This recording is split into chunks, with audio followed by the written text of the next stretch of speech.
Streamers and Waiver Wire podcast for Week 12. I'm your host, Josh Shepardson, and you can follow me on Twitter where I post as at bchad50. And let's jump right into things. I've got 3 Waiver Wire addition suggestions. All 3 are running backs. And for that reason, because I've got the bonus back, because there's 3 running backs, not going to include a running back in the streaming options. Any of the 3 backs that I suggest adding as a long-term waiver wire add are worth starting, assuming that they are themselves starting for their team. I will give you an option at quarterback, wide receiver, tight end, and defense, though, so you do have an option for streaming at every other position as well. And kicking things off is the guy who should be the top waiver wire priority claim, assuming he isn't already owned. And since he's only owned in 56% of CBS leagues, 37.1% of ESPN leagues, and 34% of Yahoo leagues, I'd say there's a fairly good chance that he's available in your league. That man is Thomas Rawls, who is now the leading rusher for the Seattle Seahawks.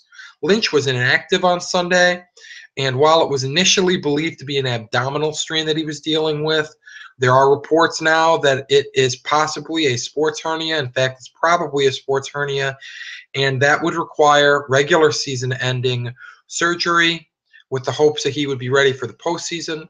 From a fantasy perspective, you don't care when Lynch is ready again. If he's going to be out for the remainder of the season, that means it's going to be the Thomas Rawls show in the backfield for the Seattle Seahawks. And boy, oh boy, did he shine with the opportunity this weekend. Ran for 209 yards and a touchdown on 30 attempts against the 49ers. Also added 3 receptions for 46 yards and another score. This is his 3rd game this year of eclipsing 100 yards rushing, so it's not entirely out of nowhere. I mean, besting 200 yards is certainly quite the accomplishment. Overall, he's got 604 yards rushing this year. He ranks in the top 15 among rushers this year. This despite being a backup to Lynch for most of the season. He's been awesome. He needs to be universally owned. And even if Lynch is able, if a second opinion diagnoses that it's not a sports hernia and it is just an abdominal strain and Lynch can play, one would suspect that Rawls is going to carve out a substantial role in this backfield. One way or the other, Rawls needs to be owned at this point, and he looks like a solid fantasy start going forward. He's an RB1 if Lynch is out for the rest of the year, based on volume, based on success, based on everything. Rawls has been awesome this year. Get him. Use whatever you have left of your fab budget. Use your top waiver priority, whatever. He needs to be rostered, and he is the best option widely available this week. Guy who can be had a little bit cheaper. Guy who, if you are in the middle or bottom of the waiver priority, you might be able to get is Javarius Buck Allen, 14% CBS owned, 5.3% ESPN owned, and 12% Yahoo owned. And, I mean, I don't know if there's a team that's been bit harder by the injury bug than the Ravens. They're now without Joe Flacco for the rest of the year with a knee injury that includes at least a torn ACL. I believe there's also a torn MCL, if I remember the reports correctly. A broken arm is going to sideline Justin Forsett for the remainder of the year. They're a club already without their first-round pick, Brashad Perriman, who didn't play a snap this year. They remain without Dennis Pitta, who's missing his 2nd year in a row. They're without Steve Smith, their #1 receiver, who went down recently. This is a team that is lacking offensive playmakers, and Buck Allen is going to be relied on heavily as the back in that backfield, sharing the backfield with Matt Pick-Six Schaub, so you know they want to lean on the ground game. He rushed the ball 22 times in a relief of Justin Forsett this week. Total just 67 yards rushing, and that could be a pretty similar story the rest of the year. A lot of volume, not a lot of yards per carry. But the nice thing about Buck Allen is he's a valuable receiver. He added 5 receptions for 48 yards in relief this week, was a productive receiver at USC in his last season at USC.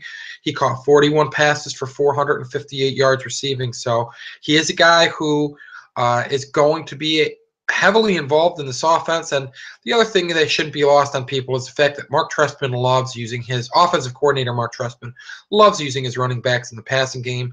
See Forte Matt from the Chicago Bears, not afraid to use his running backs as receivers. And considering the lack of receiving options and Matt Schaub's throwing limitations at this point in his career, wouldn't be surprised to see Buck Allen lead the way in receiving a few of these weeks down the stretch. So got to be a high volume guy, needs to be rostered.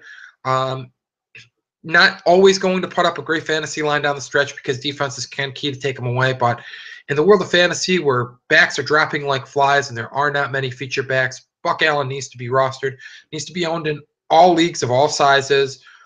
And again, not necessarily a must start every week, but this week he gets a great draw. It gets the Cleveland Browns. Nobody's allowing more rushing yards per game than the Browns, and they've allowed the 5th most fantasy points per game to opposing running back. So this is a really great matchup for Buck Allen. Low end RB2, high end flex if you can get your paws on him. Final running back I'm going to feature probably has the least long-term value. At least I would assume he does based on the running back situation.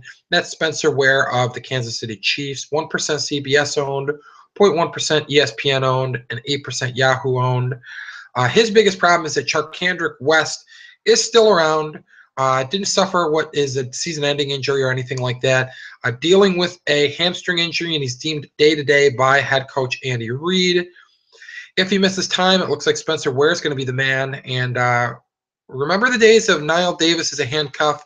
Well, they no longer exist. Niall Davis, a non-factor in the running game, and Spencer Ware, the former LSU back, really didn't do a lot in his time at LSU to shine, but did manage to do enough to net a 6th-round pick from the Seattle Seahawks a few years ago. Had never played in an NFL game until this season, though he was drafted in 2013. But shined in his opportunity to play this week. Total 96 yards rushing on 11 carries, which is just an eye-popping yards per carry. Also found the end zone twice and added a reception for 5 yards. They like to use their running back in Kansas City, and it hasn't mattered whether that's Jamal Charles or Charcandrick West or now Spencer Ware. So if West is forced to miss time, Ware would likely get a heavy workload against the Buffalo Bills this week. Not a great matchup, but not the worst matchup. The Bills rank in the middle of the pack in terms of yielding fantasy points per game to opposing runners, and they've allowed the 12th fewest rushing yards per game. So not a great matchup, but again, not a reason to sound the death knell. This isn't the toughest run defense in the league. They're just one of the better run defenses. So if he is in a feature role, does have some flex appeal. If the hamstring acts up or is a recurring injury for West, then Ware could have some long-term value. Regardless, he needs to be rostered now while West is day-to-day and while things are sorted out. Get him on your rosters. Moving on to the streaming options, we'll get to my favorite first, and that's quarterback Brian Hoyer. 20% owned in CBS leagues, 10.9% owned in ESPN leagues, and 10% owned in Yahoo leagues. And to put a real-life spin on this, to kind of put my money where my mouth is, so to speak, I've grabbed Hoyer in 2 of the 3 season-long leagues that I'm in. I grabbed him in one of those leagues in advance of Week 11, grabbed him in the other after the Week 11 contest started, had to deal with some injuries in that league, so I really needed every roster spot I had. But I own him. I will be starting him over Eli Manning in one league, over Big Ben Roethlisberger in another league, and that's because he's facing the New Orleans Saints, and the Saints cannot stop anyone. They are allowing the most fantasy points to opposing quarterbacks this year per game, and it's not even close. There's almost a 5-point gap between them and the second worst pass defense in the league. They've allowed 28 touchdown passes to quarterbacks and have intercepted them just 4 times. They're allowing over 300 yards passing per game. Hoyer is going to pick this defense apart. Hoyer is, in my estimation, a top 5 quarterback this week based on how soft this matchup is. Unfortunately, Rob Ryan isn't there to incapably coach this defense anymore, but I don't think it's going to matter a great deal. Moving on to Dennis Allen as the interim defensive coordinator. That defense is putrid. They are getting embarrassed weekly. Even coming off the bye, I expect them to get embarrassed by the Houston Texans passing offense. So I like Hoyer. Sat out last week with a concussion against the Jets, is ready to go this week, and he should carve up that Saints secondary. Next up is one of his pass catchers, Cecil Shorts III. If I have my choice between Cecil Shorts and Nate Washington, I will take Nate Washington. Obviously, DeAndre Hopkins is the one, but they've passed the ball more than any other team in the league, and that leaves plenty of football to be spread around to Nate Washington and Cecil Shorts. Shorts the third is more widely available by a large margin than Washington. That's why I chose to highlight him. Both receivers should have a good game, in addition to DeAndre Hopkins having a big game. They don't have a pass-catching tight end to cut into their production. Their backs are not the same group without Arian Foster. So this is a pass-happy attack that really utilizes their receivers. And in Shorts' defense, in comparison to Washington, he is coming off of the better game, so he does have that going for him. But again, if you've got the option of both receivers, grab Washington. If Cecil Shorts is the available receiver, he is only 7% CBS owned, only 6.7% owned in ESPN leagues, and only 8% owned in Yahoo leagues. Go ahead and grab him. Both he and Washington have flex viability in 12-team leagues or larger. Moving on to tight end, I'm going to highlight a guy who is owned on a few more rosters than I typically like to highlight a player from, but tight end stinks this week, and this is a guy who does need to be pretty close to universally owned, and that's Julius Thomas.